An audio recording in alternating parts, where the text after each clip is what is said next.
Good day, everyone.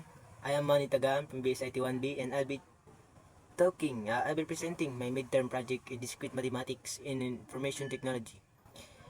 This presentation will cover several major topics from week 1 to week 1 to 8. Okay? For week 1, we have the topic 1, set and relations. Week 3 to 4, lesson 2, predicates and quantifiers. Week 5 to 6, we have lesson 3, set theory and operations on sets. And week 7 to 8, we have relation and function. Okay, let's start on week 1, topic 1, set and relation. Objectives: understanding the fundamental concept of discrete mathematics, introduction to sets, relations, and functions, identifying basic logic operators, and truth tables. Okay, a set is a collection what sets and basic set operations. Okay, a set is a collection of distinct and well-defined objects, which can be anything from numbers, letters, elements, or even other sets.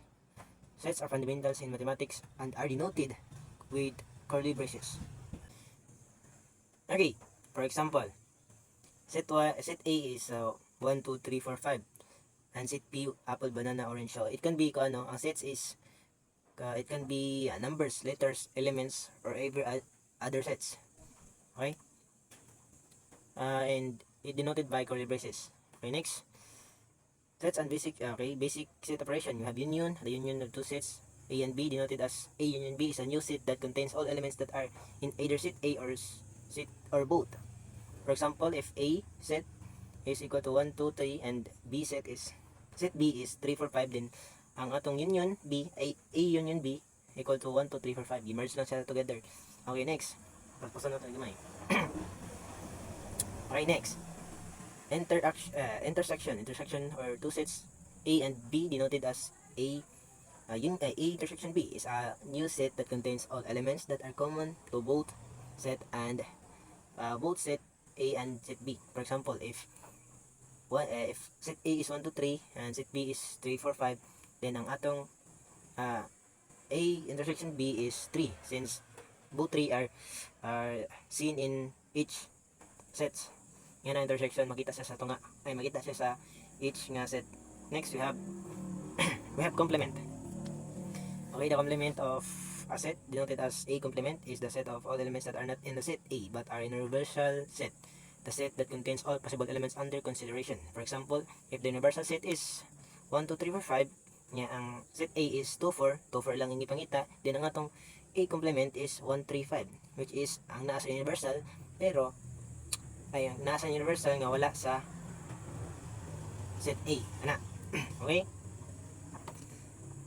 Then okay, set under operation are essential in IT and computing, especially in organizing data, databases, and grouping information efficiency. Okay, let's move on to another example. If set A is 2, 4, 6 and set B is 4, 6, 8, then A union B na to is 2, 4, 6. Gimerge lang sila together. And we have also, ang ato pong intersection is 4, 6. Since both 4 and 6 are seen in each set. And next example, we have the universal set 1, 2, 3, 4, 5, 6, 7, 8, 9, 10, and our set A is 2, 4, 6. Then ang atong A complement is 1, 3, 5, 7, 8, 9, 10. So, ang number from set A is wala siya makita sa A complement kay gikan man siya sa kita man siya sa kuan set A. Okay? So next, relation. Relation are fundamental concepts of discrete mathematics that help us describe connection or association between elements in set. Relation, Pythagorean rule in various fields, okay? Various fields, including computer science, where they are used to model interaction between data elements, analyze algorithms, and solve problems. Definition of relation: a relation between two sets A and B is subset of a Cartesian product AXB. In similar terms, it is a set ordered pairs AB where A is from a set A and B is from a set B. Or represent a relation as R, AB, or simply AB. Okay, next. There are types of relation. Reflexive relation. A relation R on a set A is reflective if every element in A is related to itself. Example, if the set of all people are reflexive relation could be because it's related to every person is related to themselves. So 1 and 1. We have also symmetrical relation. A relation R on a set A is symmetric if for every AB there's also a BA. Okay? Example, in friendship relation, if John friend with Jane, then Jane also friends with John. Una ang symmetrical reflection. Next, we have transitive relation. A relation R is a transitive if for every AB and BC there also exists the AC. Example, if ang plane, if there's a flight to AB and napoy flight so B to C, there's also would be flight A to C. Ano? Okay, example, consider set of 1, 2, 3 and ano na, next, listen to. Okay, listen to na ta. So week 3 to 4, listen to. Week 3 to 4 na predicates and quantifiers. Predicates. A predicate is a statement that contains a variable and become a proportion with the specific values are assigned to those variables. Predicates are commonly used in mathematics, computer science, and logic to express relationships or properties about objects or elements. And we have also quantifiers. Quantifiers are used to specify the extent to which a predicate applies within a given domain.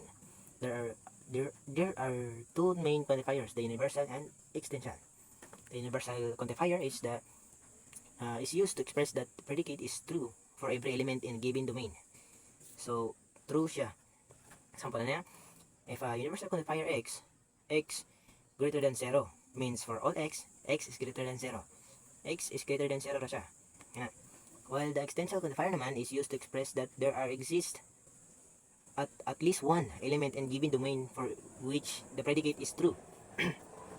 Okay, extension quantifier x is less than 0 means there exists an x such that x is less than 0. There exists an x. Okay, so next.